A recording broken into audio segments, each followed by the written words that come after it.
Check, check. There we go. All right, let's go ahead and get this party started.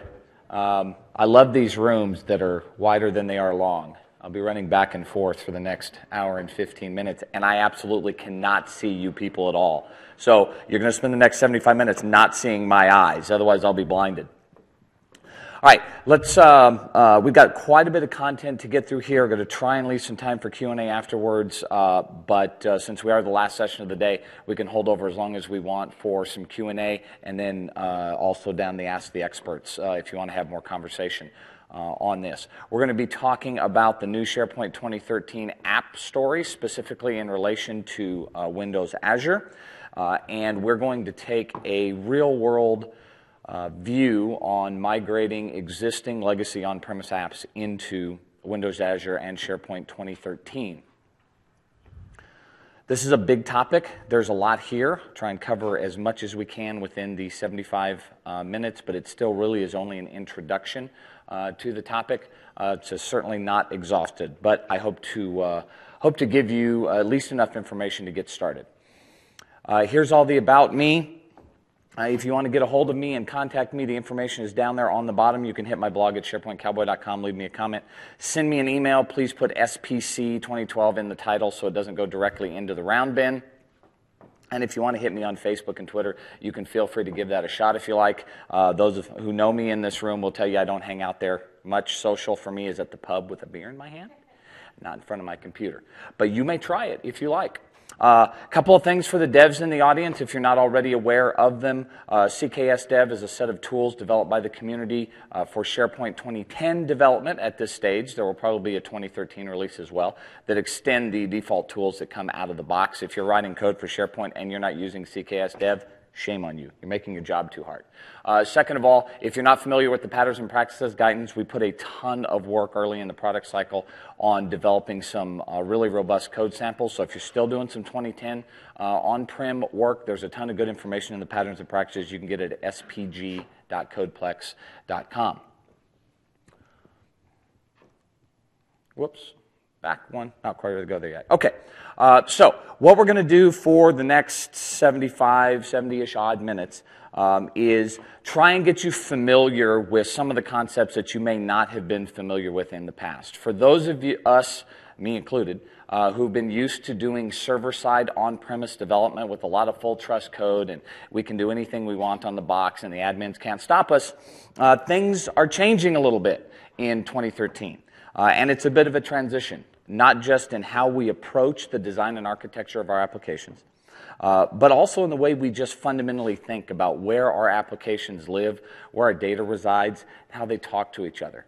It's a bit intimidating at first. There's a lot of stuff you have to learn. I won't lie to you, the learning curve can be a little bit steep, especially if you're not all that familiar with HTML and JavaScript, or you were once and then went to real code, a different type of code, and then now you're coming back to JavaScript. It's a little bit of a change. I reached out to a friend of mine, knowing that this can be a little bit challenging, looking for maybe some words of encouragement that I could pass on to you, a fellow who's also known for the nice big black hat he wears, and this is what he said. Welcome to the dark side, my friends. It's now all in the cloud. Yeah, when you can get to it. All right, we're going to start a little bit just talking about some background direction on the Azure piece of the pie specifically.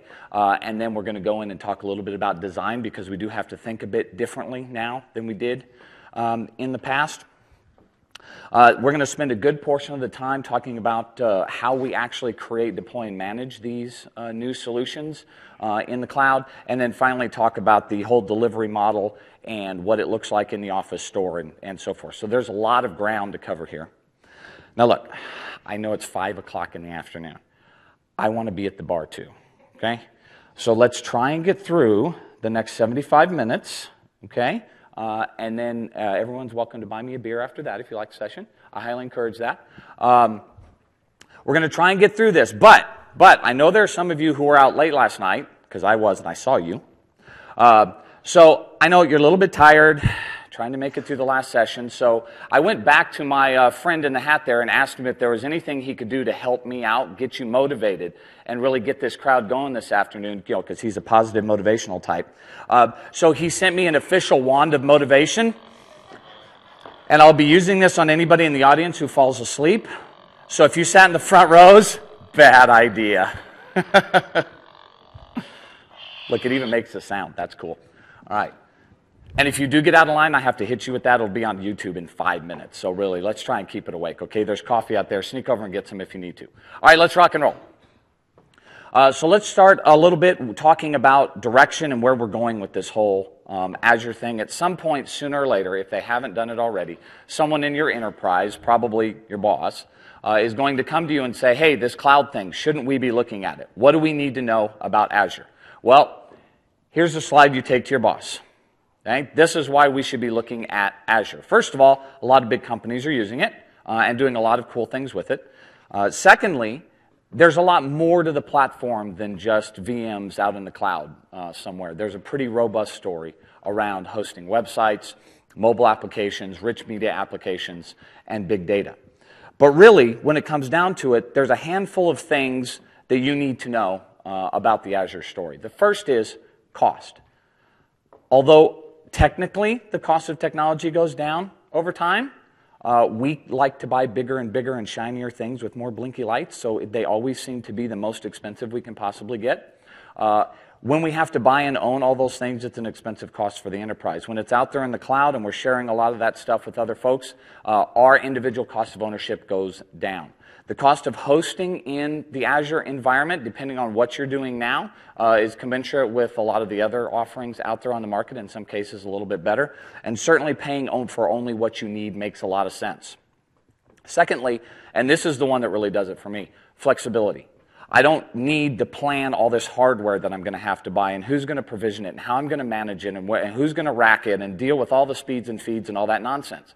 I get what I need, I dial it up and down on demand as I have to, and I only get billed for the stuff that I actually use. So that's a tremendous advantage.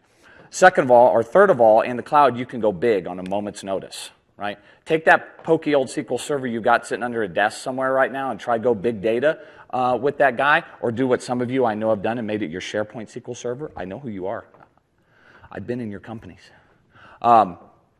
It's a bad story, right? You have to buy a lot of hardware and maintain all that stuff when you need to go big or you have big growth spurts. Or worse, if you're in a seasonal type of business where you have massive spurts at only specific times of the year, it's very expensive to let that equipment sit idle for when you're not using it.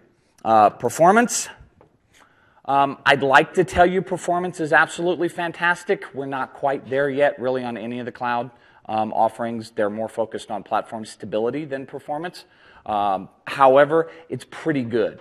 For most of the solutions that we'll be developing for talking to our IIS websites and backending to our SQL, performance is pretty spot on. Stability, pretty darn good, all things considered.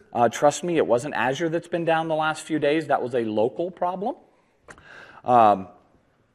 The stability story is really good, especially in the US and Europe. Some of the other regions around the world are still coming online for a good stability picture. But if you're in one of the major markets, stability is excellent. And then finally, DR is really good as well. With that geo-replicated stuff, you don't have to worry about that. It just happens. You spin up a SQL VM, and it just gets replicated out somewhere in another data center, and you don't have to worry about it. Don't even think about it. Okay? So these are the reasons why. Now let's talk a little bit about the way we have to change our ideas going forward around how we design our applications. Let's talk about where we've been. So specifically in SharePoint, our solutions were comprised of a number of specific artifacts, typically something like web parts and application pages and whatever it is we were deploying out there to our SharePoint solution. We describe all of those with a manifest. That gets activated and deployed via a feature. Wrap it all up into a WSP, and it either runs full trust or it runs in the sandbox. Okay, we're all used to this story by now. That's a great story unless you're a developer coming on and don't know anything about SharePoint, in which case this is all Greek to you. The learning curve for this is absolutely tremendous. We all know we've been there over the last few years, okay? This is not easy stuff to wrap your head around if you're just coming from a .NET world, or worse, heaven forbid you're coming from LAMP or a Java environment, okay? This is tough.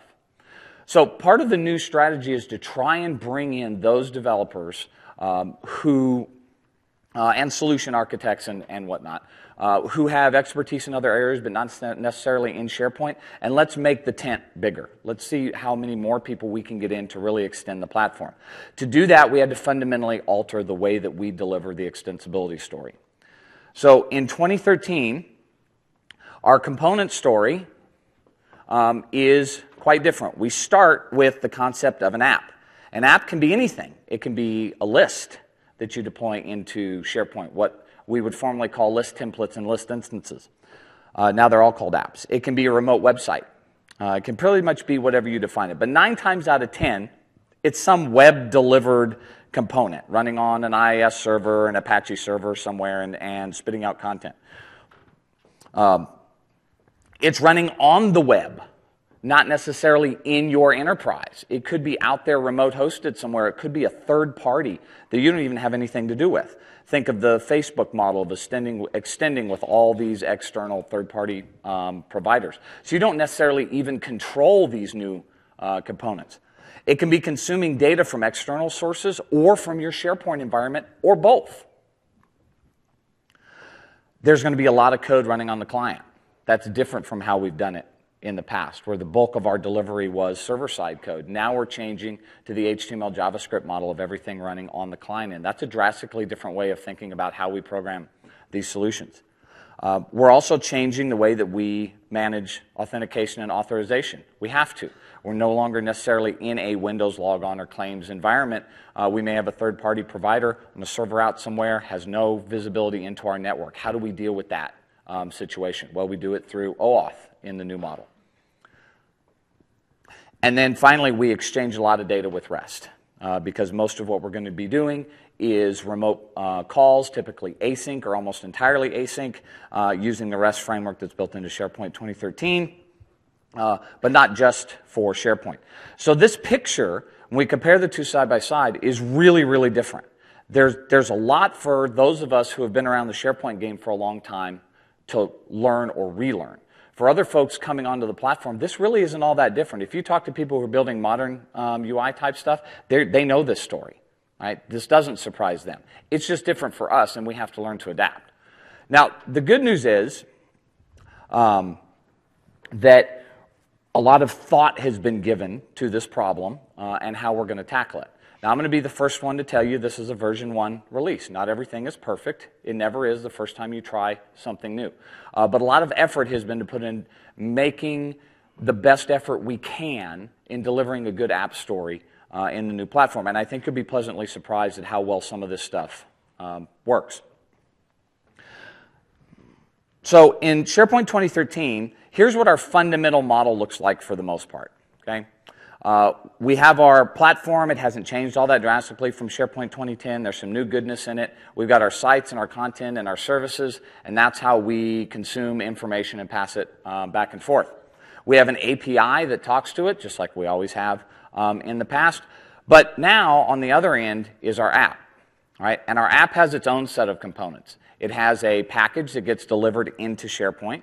That app is comprised, instead of web parts and application pages and a bunch of ASPX, it's now comprised primarily of HTML and JavaScript, not exclusively, although you'll hear me say that a lot. You can still run traditional .NET apps in this model, or you can run Java apps. It doesn't have to be any of the above, or any specific one of the above. And then you have data. And in between both of those is OAuth that allows us to communicate with each other back and forth, so that data, the requests flow from our app with a token to get authorized, talk to the content in SharePoint, and then go back to our app. All right? It's pretty straightforward. That's oversimplified, obviously. There's a lot of nuances in how that works. But the overall story is pretty good. Now, there are essentially two ways to host an app to have a SharePoint 2013 app. It can either be what we call on-box, which means hosted in SharePoint as a client web part that has an iframe that points out to an HTML page somewhere, or running in this funny new animal called an app web that's an isolated domain for that particular app to run in. Think of it as sort of this weird cousin-child site collection out over here somewhere, whose primary purpose is just to create a sandbox. Those are the two on-box solutions. But there's also a complete story around off-box solutions. So you can have, we use various terms, provider-hosted, remote web. It all means the same thing. It means that your app is not running inside of SharePoint. Microsoft would obviously like to drive you to the Azure model for hosting those websites. Hey, if you're going to host them, why not host them with us out in Azure? So in Visual Studio 2012, we have this cool little utility called an auto-hosted app. It's one of the app types that you can choose. And what it'll do for you when you create an app is it wires everything up for you, deploys it out to a special instance of an Azure website, and wires it all back to SharePoint and everything for you. Now, these aren't designed to be heavy, big, robust deployments. We'll talk a little bit more about Azure websites and where they fit a little bit later, but they are great rapid prototyping utilities that can get you going. So before we jump right into demo, a couple of things. One, where are all my developers at? Let me see your hands.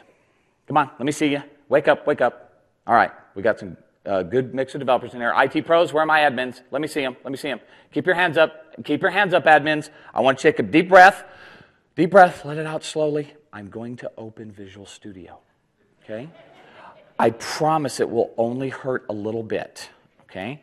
Bear with me on this one because in SharePoint 2013, like never before, the line between IT pro and dev is really blurred. You need to know as IT pros how these apps are being built, and the developers have to rely on you to get their apps deployed and in the process. So you need to understand how this stuff works. And devs on the other side of the picture also need to understand what's going on from the deployment model that the admins are managing. Also, I should point out, you may have noticed we've had a few difficulties with connectivity this week. The Rebel Alliance has been sabotaging our communications, and we have not yet tracked down the Rebel base. So, I'm going to attempt to do these demos live. If it goes bad and we cannot communicate with the mothership orbiting above us, then I will switch back to Clickware. I know you don't want to see static demos. I don't want to do them. I certainly did not want to spend all of yesterday screenshotting them for you. However, we need to make it through this thing, so I'm just letting you know we'll give it a try, but if it doesn't work, we'll have to bail out on it. All right, so Visual Studio 2012, we've got we're going to create a new project, and we're going to pick an app for SharePoint 2013. And when we do, it's going to ask us, hey, what would you like this to be called and where would you like to put it? There's an option there for what site we're going to connect to. This would be an Office 365 site, but it doesn't have to be. It can be in your local environment if you so wish. Let me make that a little bit bigger so you can see it. And by default, it picks the auto-hosted model. There's ramifications here, so you need to understand what you're getting into. The auto-hosted model is deploying an Azure website. Azure websites are very limited in their overall functionality. They are shared websites in an VM that has a whole bunch of them on it. So think of the shared hosting model. That's how Azure websites work. There's also limitations as to what you can do from a programmatic perspective in Azure websites, okay? Auto-hosted is not necessarily what you're always going to want to do the first time around. But for prototyping purposes, it's really darn good. And it gets you there without having to worry about some of the more complex stuff I'm going to show you here in a bit. So I'm just going to choose Finish and create my app. Visual Studio is going to go through and wire up all the little piece parts that I need, and there are a lot of little piece parts. There's our app that has to get created with our client IDs and our permission requests. We have to create a ASP.NET web application. So we've got some various bits and bobs that have to go on, and if you look over here on the right-hand side, you'll see that it's all sort of created it all for us. The first one is our SharePoint app package. This is what gets deployed into SharePoint. Its primary purpose is to give you a pretty tile that you can click on to go somewhere else. Okay? And of course we use XML for that because we just love it and can't get away from it.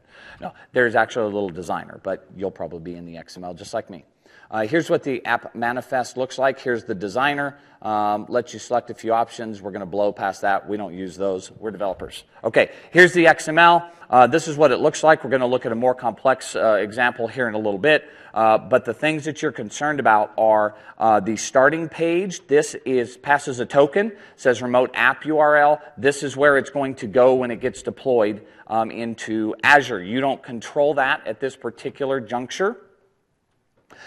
If you want more control over that, you have to step up to a web role that we'll look at in a little bit. And it also passes in some information that we're going to need to know about who our app is and where it's coming from. Okay, we won't dig too deep into this at the moment because we're going to go deeper in this when we go into our web roles, but that's what the app looks like. Our default page here, yes, it's an ASPX page. I know I said HTML and JavaScript, but you know. Hello, Vegas. It's beer time. All right, so we got a little ASPX page we're going to deploy and push it out there to the web. However, there's one other thing you need to know about, and that is when we deploy this, we have to have a way to identify who the user is coming from SharePoint over into Azure. That's through something called token handling, and this little file here called tokenhelper.cs. If you're wondering what that guy is in there for, you probably can't even see it because it's so small over there.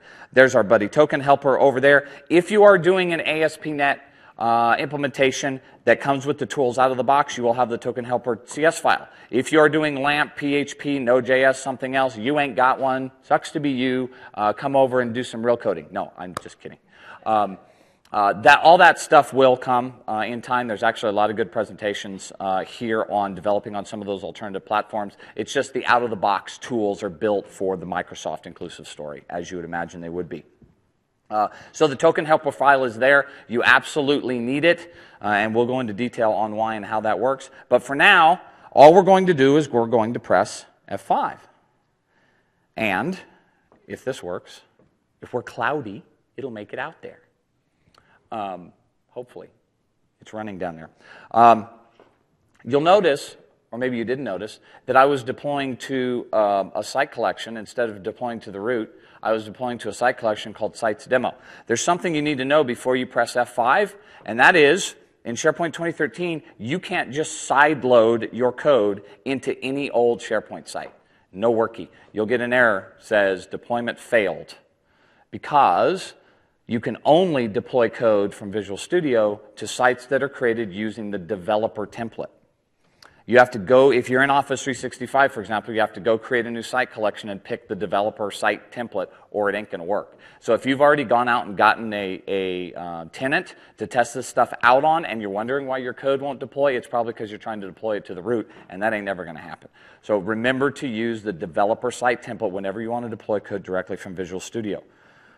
Oh, come on. Yes! All right. So it's going to come up and say, hey, you're trying to deploy an app. I need you to approve this app and say it's okay for it to execute some basic functions. And it tells you what those functions are there. Are you going to trust it? Absolutely, yes, I trust it. I wrote it. Of course I trust it. All right? Now, if you watch what the URL is doing,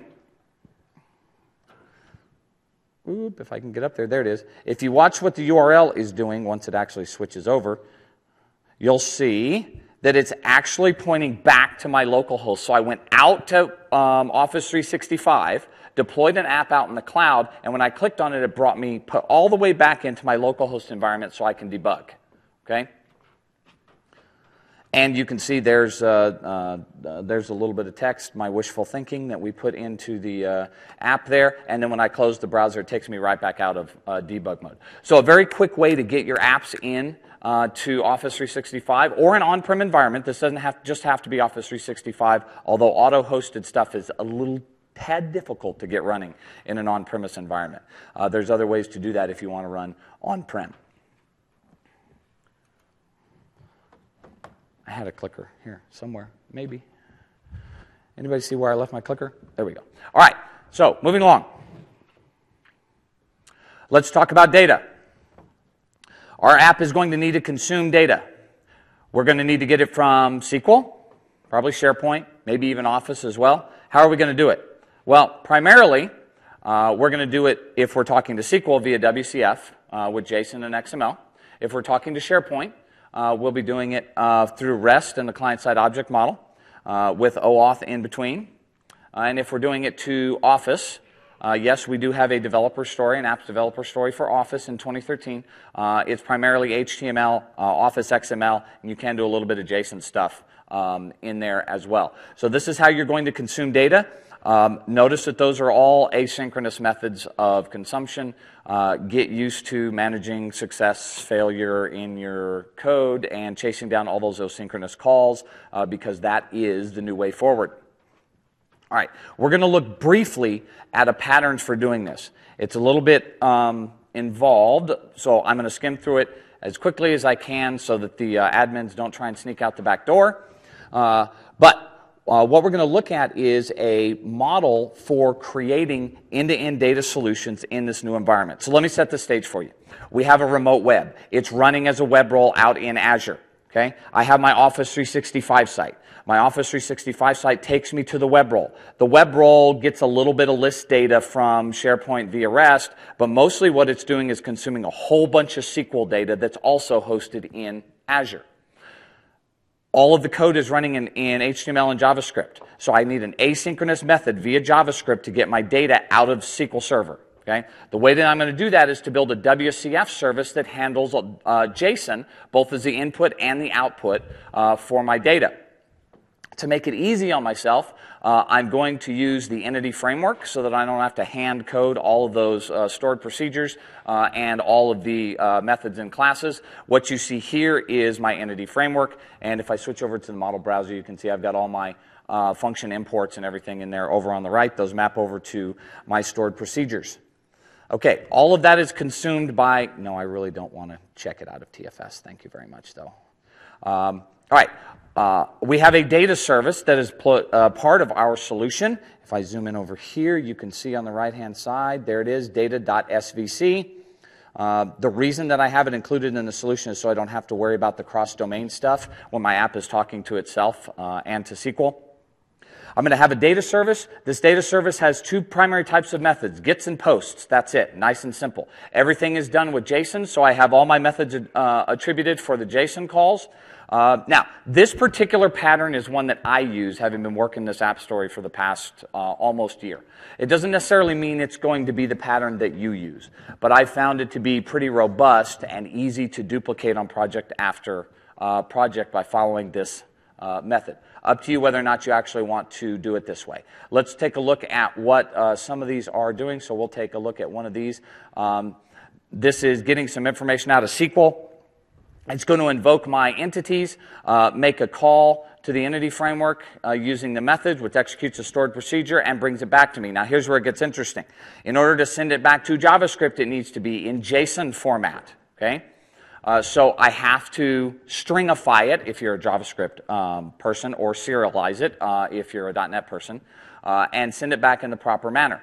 It's expecting a result.d format with the brackets and curly braces and all the things that it does. So once I have my data in an IEnumerable object, I can then put it into a new variable in the proper format, serialize it, and spit it back down out to JSON. In my JavaScript, I will be making a call. What was that method called? Get all engineer details. So all engineer, there it is. So I can make an AJAX call. Here in my code, I can go out and reference that URL. I'm doing a get in this case. So it comes back to me in JSON. I parse it out, and I do something with it. In this case, I'm doing another callback and adding it to something. Okay?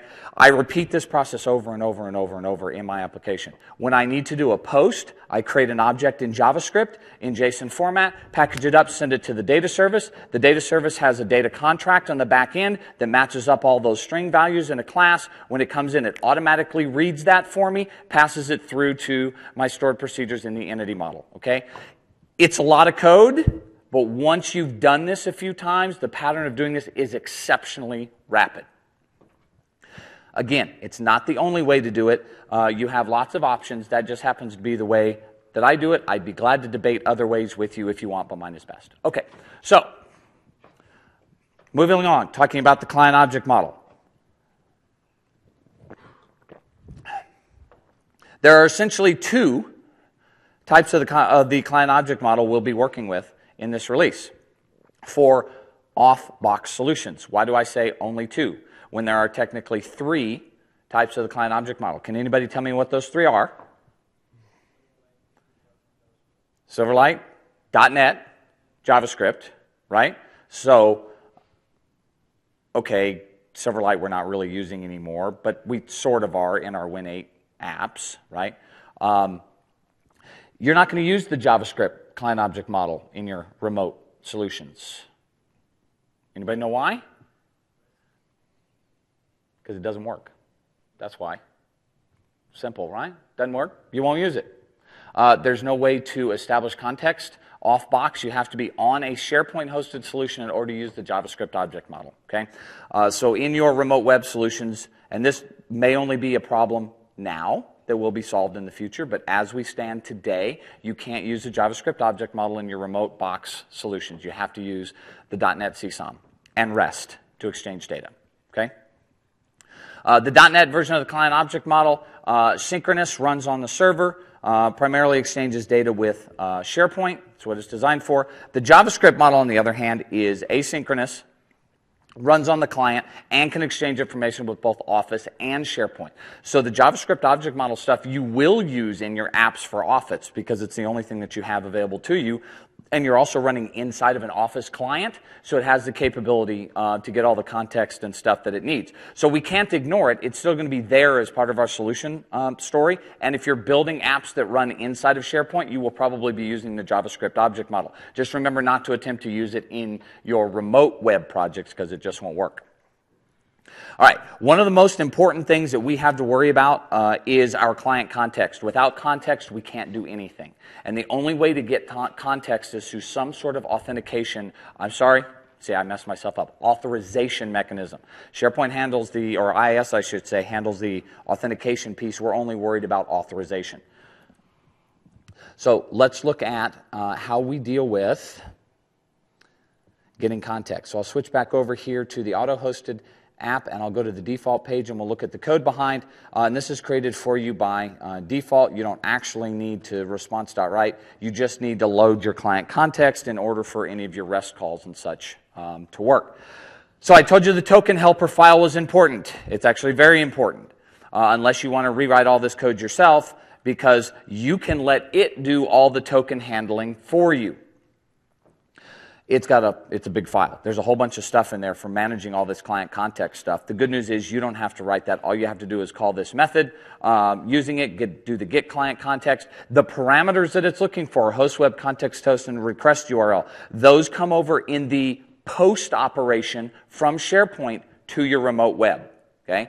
You'll see them in the web forms. If you look at it in Fiddler, you'll see it come over where it makes the post and it has the token with it. With that token, it can then go on and establish authorization. I'm going to show you in a bit how that works in a little bit more detail. But the point is, you need to get this client context before you can do anything else. You don't have to necessarily do anything with it, but if you have no client context, you won't be able to exchange data with SharePoint. Your REST calls will fail unless you construct them yourself manually with all the XML, HTTP stuff and posting all the bearer tokens and all that. If you really want to go through all that, all right, go for it. But if you're lazy, like me, use what's already there out of the box. Moving along. Okay. Now we're going to get serious about how this token authorization works because it's really darn important. And I'm going to show you in one simple slide how easy it is to understand. Or not. Yeah. Okay, so let's have some fun with this. We're going to illustrate how this works. I need 4 volunteers from the audience. Give me 4 people. I have swag for you if you come up and play my little game. Get up here. Stokes, come on. You two, come on. And one more. I need a girl. Come on. We can't have just a bunch of guys up here. Let me have a lady. Come on over here. All right, fantastic. Come on and join us. Come on, Matt, get up here. Come on. All right. So this is what we're going to do. I'm going to teach you how token handling works in SharePoint 2013. We have our lovely client over here, right here. We have STS, our security token service in ACS. We have our remote web here, and we have SharePoint over here. Now, they are all going to have to talk to each other, and what they all really want is this little guy right here. He's our token. That's what they're after. So the token starts with our client. Now, the client is making a call to our app. Where specifically, the first request they're making is to SharePoint. They're going into SharePoint first. So I want you to give the token to SharePoint. All right, SharePoint, who is this person? You have no idea. Who are you going to call? STS, call your token server. Give it to him. Does this person have access? Fantastic. I was afraid you were going to say no, then I was going to have to get my lightsaber out after you. All right, so this person does have access. Give it back to SharePoint. They're okay. This person is cool. Fantastic. They can move along. Give your token back to the client so they can do something with it. Fantastic. Now, the client, what you really want to do is you want to go to the app because that's where you're trying to get your information. Give it to the app. All right, app, who is this person? No idea. Who are you going to call? STS. STS, does this person have access? Given the right answer. Okay, back to the app you go. Okay, app, you want to get some information from SharePoint, yes? Give that token over to SharePoint. SharePoint, you're going to give him back some cool REST data. Give that man back his token. And finally, you've got the data you want. Everybody has talked to each other. Give it back to your client. And that's a nice, easy, simple, straightforward process, right? Maybe not. A hand for all our volunteers. Now, look, I said I have swag, and I do. Don't go away. So for everyone up here that came and played my silly game, if I can dig my swag out of the bag, I have some very appropriately themed swag for you. All right? Since we're going with this concept, we're going to stick with it. All right? I know who Darth Vader goes to. There you go, Bubba. All right? C-3PO and 2 R2-D2s. There you go. Thank you very much. I appreciate you playing my game with me. All right. So this can get a little goofy. And if you think there are opportunities for things to go wrong here, you're absolutely right. There are lots of opportunities for things to go wrong. And the one thing that you're going to find the most difficult is our friend STS. Because STS is primarily in the cloud, Azure ACS. Setting up Azure ACS on-prem is nobody's idea of a good time. It's exceptionally difficult to do. In fact, we really didn't make the cut for it in SharePoint 2013. So there's an alternate model when you're hosting on-prem solutions called S2S, or server-to-server, or high trust, where you basically create your own security token service and use a Windows identity to do what we just did. This little tango requires a lot of requests going back and forth. It's very chatty, so think about that when you're creating your apps. The pattern that I like to follow is I like to cache tokens in the cookie for a short period of time. So if users are making repeated requests to me, I don't have to go back out to ACS every time asking for those. I can cache them a little bit. It's up to you, though, really how you want to handle how that works. Okay? We looked a little bit about how that works, so I'm going to move on from here and try and maximize the time that we have left. The really only difficult part of the token handling is when you're doing server-to-server on-premise, because the setup and configuration is rather lengthy. I will be talking about tomorrow morning in my presentation, or if you haven't read it already, on my blog I have a complete walkthrough of how to set up high-trust apps in SharePoint 2013, and it's about 1.5 miles long. It's great reading if you have insomnia. Okay, REST. Let's talk about REST. This is primarily how we're going to exchange data with SharePoint in 2013. It's a very simple model. We have the client. The client talks to the client SVC web service, exchanges some OData. The client service talks to the server object model, which talks to the database, thank you, and sends the information back. All right? Very simple model. And once you understand how it works, relatively straightforward to implement with some gotchas.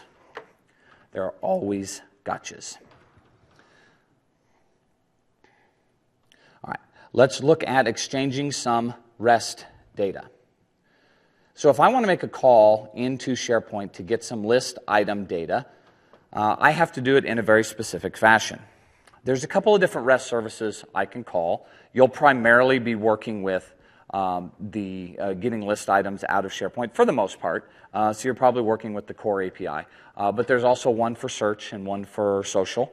And much more robust, shall we say, than they were in SharePoint 2010. The basic structure is still the same. It's an OData service, so it's exactly what you're used to doing. But there's a few things you need to know before you go down this path. First of all, you got to deal with cross-domain, right? No way around it. You've got a remote web trying to talk to SharePoint. You have a cross-domain JavaScript problem.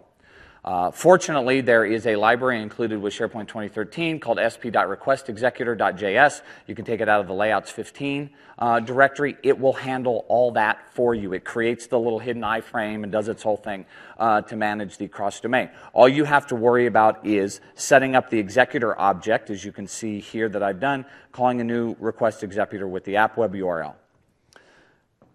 Something you're going to need to know, because this will trip you up, is in order to get data out of a SharePoint site, you actually need to call the app web, not the host web. So, when you create a SharePoint 2013 app, if it meets certain requirements, it creates this funny little child site collection I was talking about earlier. This is sort of our new implementation of the sandbox. It exists there so you're not munging up the host web, that it came through and it can run in isolation. But to get the data that you're looking for, you would think, and I would think, I would just call the host web, right? Because I can type it into a browser, take host web /API web list, get my data, right? No, that's not how you're going to do it from your REST calls in your remote app. You're going to call the app web, and you're going to pass a token that tells it what the host web is. You following me so far? Okay. I'm going to call you so you can tell him that I'm calling. Okay? And you need to do it in this funny little mechanism that I show you here, where I have the passing in this token, telling it where to go via the app web, and passing in the rest of my REST data call. A little strange, I know, but that's how it works. You can go directly to the host web if you wish, but you're going to have to do it without request executor and write your own handling for that, and do all your own setup and teardown. So this is an easier method. Another gotcha. Here's one for you. That little auto-hosted app that we created earlier, yeah, it didn't have a WSP in it, so an app web didn't get created. So my REST calls won't work. Okay? I'm not sure at this point if that's a bug or a feature, but if you're going to be making REST calls, what you want to do is add an artifact to your app to make sure that it does something, anything. Doesn't matter what it is, like deploying sample TXT to a library, okay? Doesn't matter. As long as there's a SharePoint artifact in your app, it will create an app web for you, and you can now make your REST calls using this method. That'll get you big time the first time around if you're not aware of it. Okay, so the call is made. Where are we over here? The call is made. It returns me my data. And I can now process it. One thing you need to be aware of, if you worked with this in beta 2, you didn't need to specify data equal verbose. You do now in RTM, so make sure that's on your call. And then once you get it, you can do stuff with it, as I am doing in this app right here. So let's go ahead and, fingers crossed again, F5 this guy and see if it'll work. With any luck, it'll go out and fetch our data from our SharePoint site and render it for us once it eventually, maybe, gets deployed. In this particular case, I've got some images in an image library, and I'm binding them to just a jQuery slider gallery component. Nothing real fancy there. In case you didn't know, the URL for an image in a SharePoint picture library is in the field called required field. Of course, that's what I would have named it, default out of the box, not like picture URL or something. Those are always fun to find. Okay, maybe eventually we'll get deployed here. Perhaps. Maybe. Incidentally, one thing you may notice in my particular code is that over here on the right-hand side, I've got all of the referenced files. I have the SP files, sp.ui.controls, and SP request executor pulled out of SharePoint and bundled in my solution. There are sometimes some issues with calling those. If you look in the sample documentation, it'll show them to call them like a CDN call out to SharePoint. That doesn't always work, and the timing can be a little bit off on that, so I like to just extract them and put them into my app and bundle them together. Okay, there we go. Here's our Cowboy Hats application. It's ready to be deployed. Do we trust it? Of course we do. And we're going to say yes, okay, and it's going to go out, go to our remote web, and make our request to SharePoint and get some data. Ignore the error message on the right. And there we have our cowboy hats coming from our image library in SharePoint. Huh? How about that? I know you're all not nearly as impressed with that as I am. Okay. Notice something. Notice there's a little bit of branding up in there. It kind of sort of looks like SharePoint. This is something called the Chrome control that they make available to us in SharePoint 2013. The problem, of course, with having a web that runs off box is you lose all continuity. It doesn't look like SharePoint anymore. There's no quick launch menu on the left, right? You really are out of the environment. So they give us the Chrome control that we can use to add that little bit of SharePoint Chrome into our app. And here's the code for it. It's actually pretty straightforward. You specify some options. Those are here. Give it the app and host web URL that it's going to need. Tell it the div you have on the page that you want to attach this to, and set it to true. And it'll render that little bar up top for you. You can also specify a couple of quick link actions and things that you can do on there. It's minimal. I know. I get it. There's not a lot there, but at least it gives you some continuity between SharePoint and your remote app that you're delivering to the user.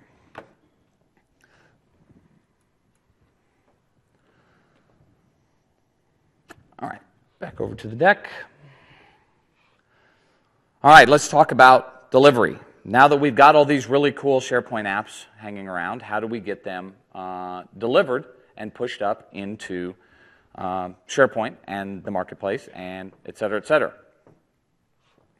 Well, let's start by talking a little bit about the various components of Azure that we're going to have to know about before we decide what the best delivery model is for our solution. Let's start with Azure SQL databases. They come in two flavors, web and business. The only difference between those two flavors is how much data you can put in them. So think of the old SQL Express, SQL Server kind of thing. You can have 1 to 5 gigabytes or up to 5 gigabytes in a web SQL Azure database. You can have up to 150 gigabytes in a business SQL database. You may not have more than 150 gigabytes. So if you have really large databases, you have to think carefully about how you're going to use Azure as your solution, Azure as a solution for what you're trying to achieve. There's some federation mechanisms you can use to try and get around that, but really that 150 gig limit is a pretty hard limit on the platform. So take that into account when you're designing your overall infrastructure. There are some functional limitations of SQL database. It's not the full onboard SQL implementation that you're used to. One of the things that will get you right off the bat is you can't use the visual designer and manager for anything. So you can't go in and select top 1,000 rows and edit and do all those fun things. It's all T-SQL. So you have to write it all yourself. Also, we can be pretty lazy about the kind of databases and tables we create. I, for one, am a particular perpetrator of not putting a primary key on my table because I just don't care. I don't need one. I don't need yet another auto-incrementing integer field. But you must have them before you can send a database up to SQL Azure. So if you're working on-prem, make sure all of your tables have primary keys or they won't deploy into SQL Azure. They do have to be converted. You can't just take a database and say, I'm just going to push this up into Azure. You have to convert it before you can move it. Fortunately, there's a really good Codeplex tool for that that will go through and analyze your database, tell you what needs to be fixed, generate the script that then runs up in SQL Azure to deploy the database. If you have a lot of data that you need to transfer, it will create what's called a backpack file for you that you can then put on persistent storage in Azure and deploy your database from that.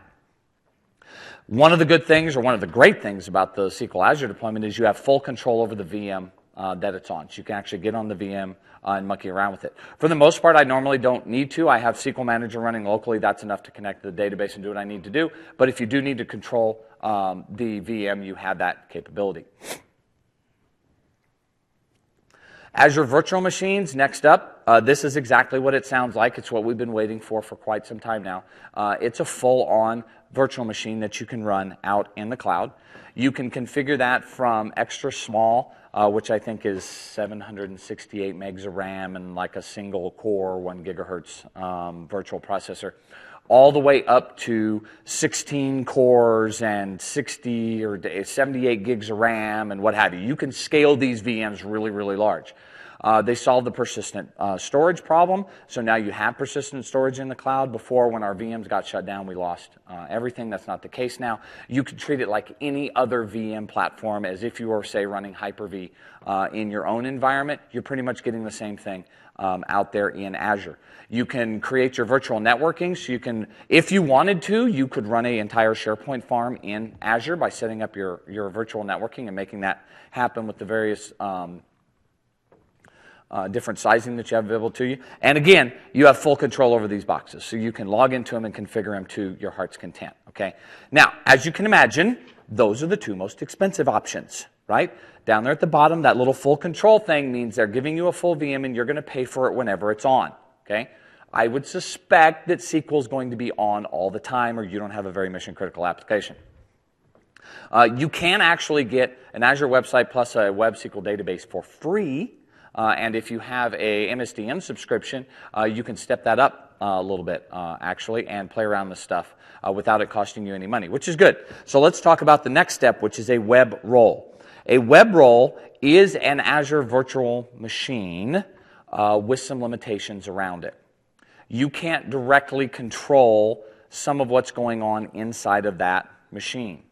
You can share web roles with others, so think of a multi-tenant model. You can also reserve a web role that is kind of a misnomer. That is just your web role. It means that particular VM isn't being used by anyone else, but you're on a shared VM structure anyway.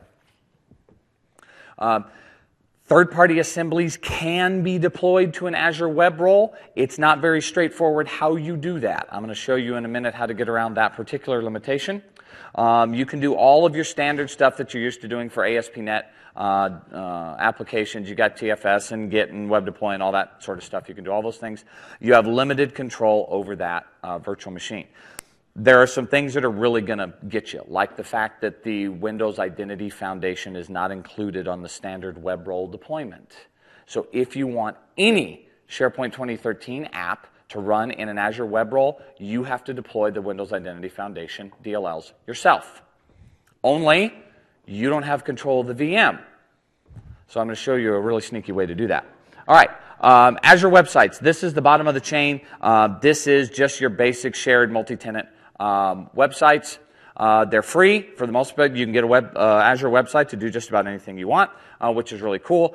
They only contain the default assemblies. You cannot change that. You may not deploy things like Windows Identity Foundation to an Azure website.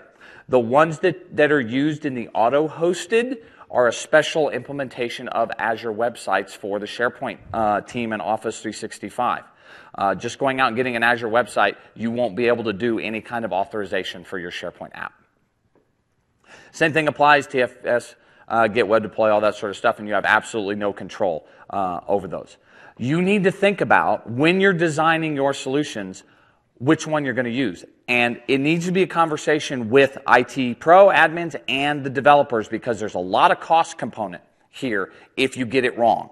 If you go too big or don't size it appropriately, this can get rather expensive very quickly. So you need to think about which one of these is appropriate for you. From over in the CFO's office, they'd rather you be using websites and web editions of SQL databases because it doesn't cost them anything. But in order to actually deploy our applications, we probably need something a little bit more robust. So there's a little bit of give and take there. All right, let's talk about deploying an Azure web role. There's a very specific way that you have to do it. And let's look at how that works. Where are we? Okay. So here's a big application, and what I want you to focus on is the solution structure over here on the right. You can see that I have a Azure, oh, what happened here? Can we see it now? Well, I saw it. I don't know what your problem is. It's right there. Okay, so we have an Azure project that has basically just some configuration files in it. This is what gets pushed up to Azure. And then we have this thing called a web role. That's just what it names it by default. When you create the solution, you don't have to call it web role. But you do need to use the template that Visual Studio gives you, so it wires those two together. Mostly what you're concerned about, the web role itself is just your ASP.NET website. Don't let it fool you. It's got a class in there called webrole.cs that it deploys by default that needs to be there. Other than that, it's just a regular ASP.NET website. What you need to be concerned about is the Azure solution itself, because this is going to define all the parameters for deploying your app. Where is it? There it is. Okay. So this is where you're going to specify things like, get over here. Okay. Whether it's running full or partial trust, how many instance counts it's using, what the VM size is, etc. You're also going to define here your HTTP and HTTPS endpoints. Pay careful attention to that because SharePoint apps in RTM only work on HTTPS. They do not work on HTTP. You must have an SSL endpoint. You don't have to have a certificate if you're in development. You can use a locally generated certificate for dev. You just get the certificate warning when you go to browse the site. But when you go to production on this, you must have an SSL certificate for your Azure instance. So you're going to have to define those endpoints. And you're going to have to go in there and you're going to have to tell it, in fact, we're going to look at the code because it's easier. Right? You're going to have to tell it what your thumbprint is for that certificate. You have to upload the certificate into Azure beforehand and specify all this stuff in the configuration file. Okay, here's where it gets really interesting. In order for us to use Token Helper, we must have Windows Identity Foundation. Windows Identity Foundation, Microsoft.identity.dll, does not get deployed as the standard Azure web role. We have to get it into Azure. In order to do that, we use this little trick called Startup right here in our configuration file. It says, run this command line task. Okay? The name of that alone should tell you what I'm doing. Register GAC, okay, it's our good old friend GACutil who won't die. We'll be using GACutil forever. So what this is basically telling is, once you deploy this, go run this custom script over here when the VM is spinning up. In the script, and here it is down here, register GAC command, in the script I'm simply saying GACutil this assembly for me. I've put that assembly in my bin, set it to copy only to the directory so it's out there. I then have to include GACutil, which you can't reference locally on the box, has to be in your solution. So I have to call GACutil. You'll see it over here in my solution. There it is, GACutil right there. So I'm basically telling it to run something on the box in order to register my assembly. Where did that go? Over there. So that's my startup task. This command is missing from an Azure website, which is why you can't use it for SharePoint apps to do authorization. And you have to use the Azure auto-hosted ones that already have those DLLs on them. So what I'm saying here is you got to use web roles if you're going to do SharePoint apps in Azure, okay? Unless you're doing an auto-hosted one. And you have to remember to deploy the DLLs. Otherwise, it's going to fail on you. Here's the good news. You can deploy any DLL this way. It doesn't have to be the Microsoft Identity DLLs. If you're using a third-party tools, let's say you're using the Telerik controls or something of that nature in your application, or you have a utility class that you use for all your apps, put them in here. You can deploy all of them this way onto that box using the startup command. Okay? That's how you get around that particular limitation in your Azure web role. I'm not going to do a deployment because it is literally a go and get a cup of coffee exercise.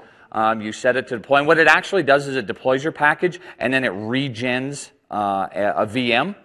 So it adds to a script, starts up a VM with all your stuff on it. So you sit there and wait for the green bar to go, until it's finally done. Okay, and we just don't have a spare 10 minutes to waste right now, so we're not going to do that.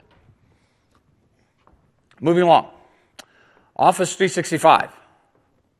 Come on, y'all. That's a funny slide. Come on. Seriously. All right. Things you need to know about deploying apps for Office 365. HTTPS only, I mentioned that to you. You have to generate unique app IDs. There's a way that you do this in Office 365. I will show it to you. This is the same for your on-premise applications as well. You must generate an app ID and a client secret, and you must embed them in your code. There are two ways you can get your apps into Office 365. Well, three, I guess, technically. You can use the Office Store, right? So if it's a third-party tool and you've had it validated and whatnot, you can put it in the Office Store and it's available for purchase.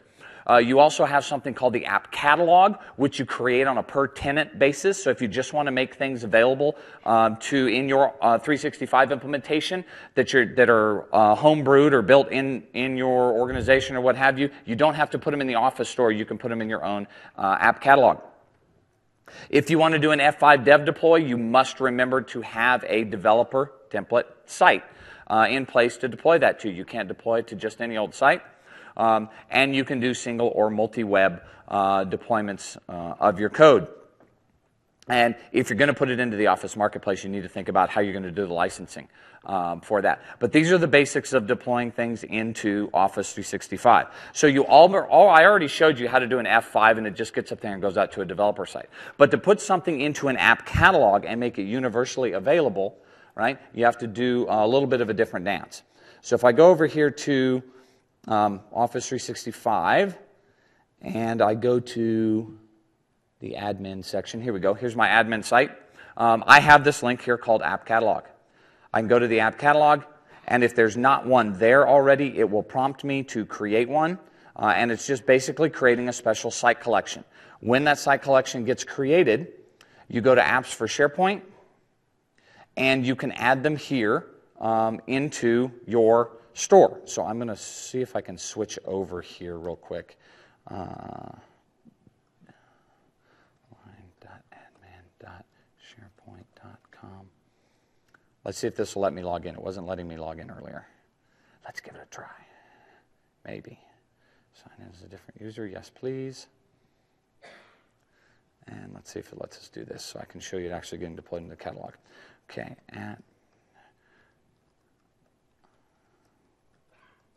I typed that correctly without messing it up. Wow. That may be the first time this week. All right, no, I didn't. I spoke too soon. Shame on me. Come on now. There we go. Okay, so this gets me into my admin section, and I can go over here to apps and go to my app catalog. So here's it's telling me I don't have one. I'm going to have to create a new app catalog site, so you can choose OK, and it'll go out and spin one up for you. And create the site collection, okay? So you give it a title and you say app catalog, right? Blah, blah, blah, blah, blah.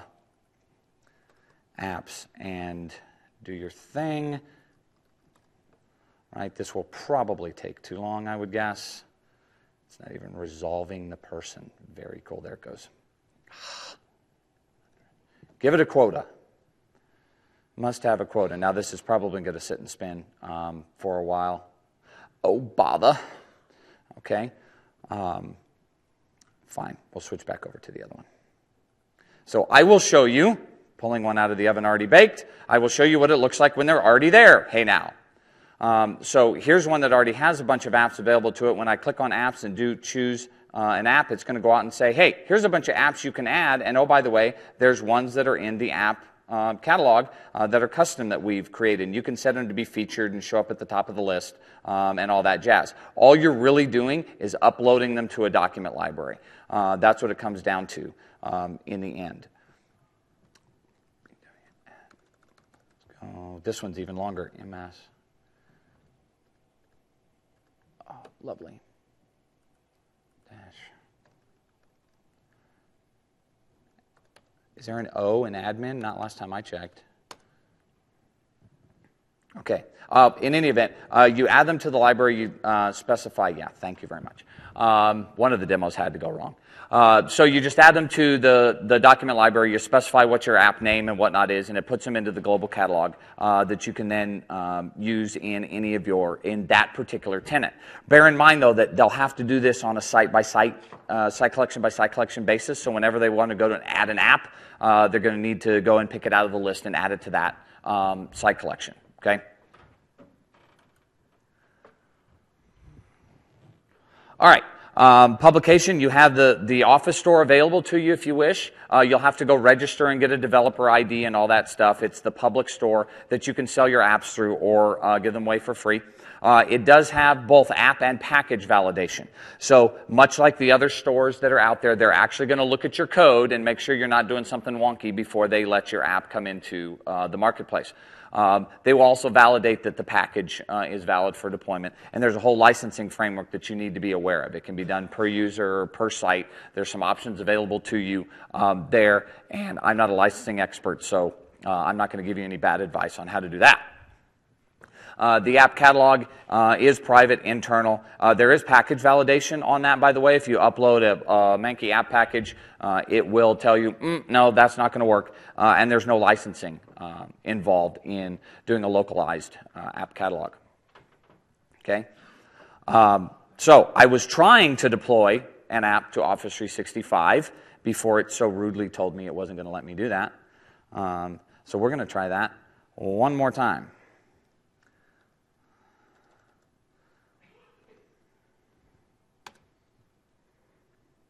See if we can get this one over here.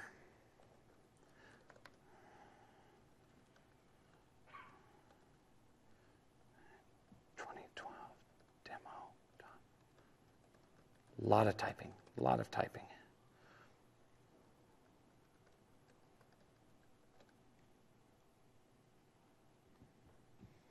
Yay. Okay, let's go back to the apps. All right. So here in my app catalog, in order to deploy a new app over to the app catalog, I would simply go into Apps for SharePoint, and I would add a new app here, and then you browse to find your app. Now, in order to get, you have to get the right package in order to do this. So let's go to,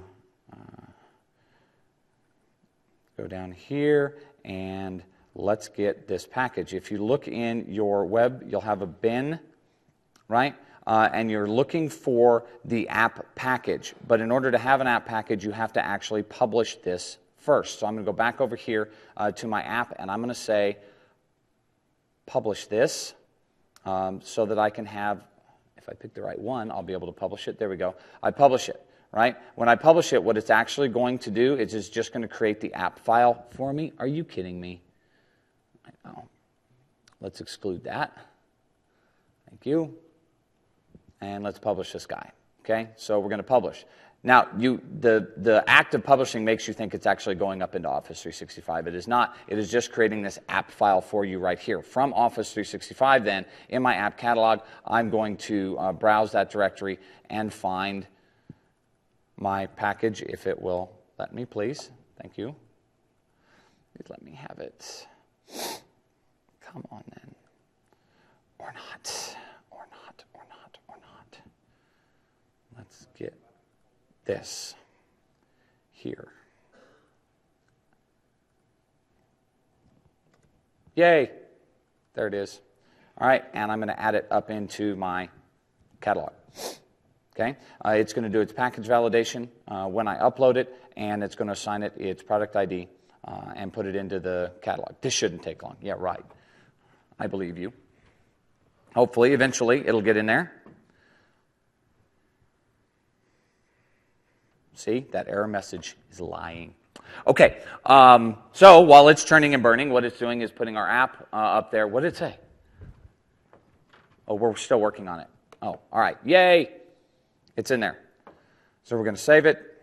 I said save.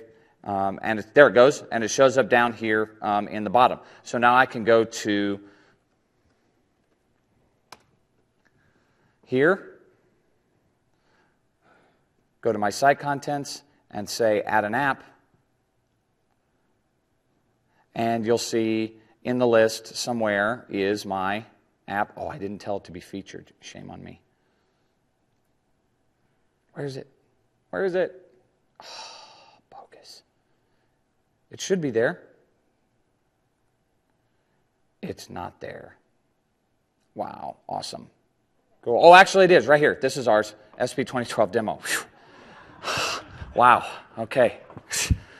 It did get in there. Something worked today. All right, so that's how you publish it out to the app catalog, so it's available on the public site once you've done the whole developer template thing and verified that the app works and all that jazz. That's how you get it out there. Typically, you'll probably hand that off to an administrator, let them deploy it out to the app catalog for you, hopefully. All right, so I told you we've got a couple minutes left, and I told you we were going to talk about a little bit of a real-world scenario in going from an on-premise app to an app out in the cloud. And that's exactly what we're going to do. I'm going to show you an app that was built in SharePoint 2010 for doing, this is a demo app, for doing help desk tickets, okay? Common app that we create for demos, so we built one out in SharePoint 2010. It's rather straightforward, and this is what it looks like. SharePoint 2010, I've got a bunch of web part pages. These web part pages hold my web parts that do all of the work. So here's my little grid for my issues. This is how I manage stuff. I can create a new issue here. Notice the postbacks, and I can go in and fill all this stuff out and fill in the fields and do all that fun stuff. And I can go in and view existing ones that already exist. Another beautiful postback. And so there's our traditional SharePoint 2010 app. We have some menu actions here, right, where we have some settings, and we can go in and configure options, and oh my goodness, aren't those pages beautiful? So this is our traditional deployment story. Now, if we want to take this same application and move it into SharePoint 2013, we got a lot of work to do, because first of all, we're not doing any web parts. Right? Second of all, we're going to have modern UI pages, so we're not going to have a lot of this postback nonsense going back and forth. We've really got to figure out how we're going to pretty this app up. So we're going to take this exact same content, and I'm going to show you how we built it for SharePoint 2013. So back to the site that we were just on. If I go to, nope, that's not the right one. Yeah, it is. MS demo. Right? And I go to site contents. And we should see one here called, where it is, Help Desk Demo. So I'm going to click on this guy over here. Oh, I'm logged in as the wrong person. Hang on a minute. That won't work. Let's try this again. MS. Otherwise, I will have bad token mojo. All right, let's see. R. Smith. You have no idea how tired I am of typing this particular URL. Over and over and over, and the password. Oh, come on. Aha. You see how tired I am? I left off that. There we go. There we go. All right, now we've got the right person in there. So now we're going to go back to the app having the right individual. Okay, so here's our SharePoint Help Desk demo. We're going to click on it. It's going to take us over to our app. Ooh, look, we have tiles. Huh? That's awesome. Okay? That's better than that yucky old grid any day. And ooh, look, I can click on them, and I can get pop-ups, right? Ooh, look at that jQuery goodness going on, huh? Isn't that much prettier than the other one? Same information, right? Only now I have pretty pictures of people up in there. Same basic data. We've got all the stuff here that we had. And just so we don't feel left out, we do have a fancy little grid. Ooh, but check out the map stuff going down on the bottom, right? If I want to assign an issue to an individual, I can grab it from here, and I can say, I'd rather it be assigned to this fella over here, and it will reassign the issue for me. No postbacks, eh? All right? Hey, maybe I want to find out who's this guy up in Seattle that gets all his stuff assigned to him. It's a guy named Robert Smith with Keenan Newton's face on it. So I can see his little pop-up card, see what his status is, how many issues he's had assigned to him, or I can go look at my users and say, who's this fellow over here that I need to call to discuss this issue with?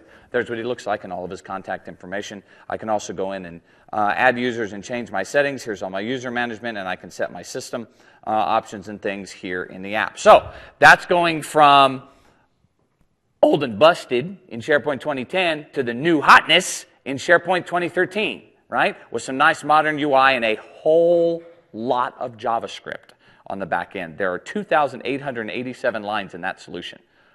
Rock and roll. I loved writing all that JavaScript. All right?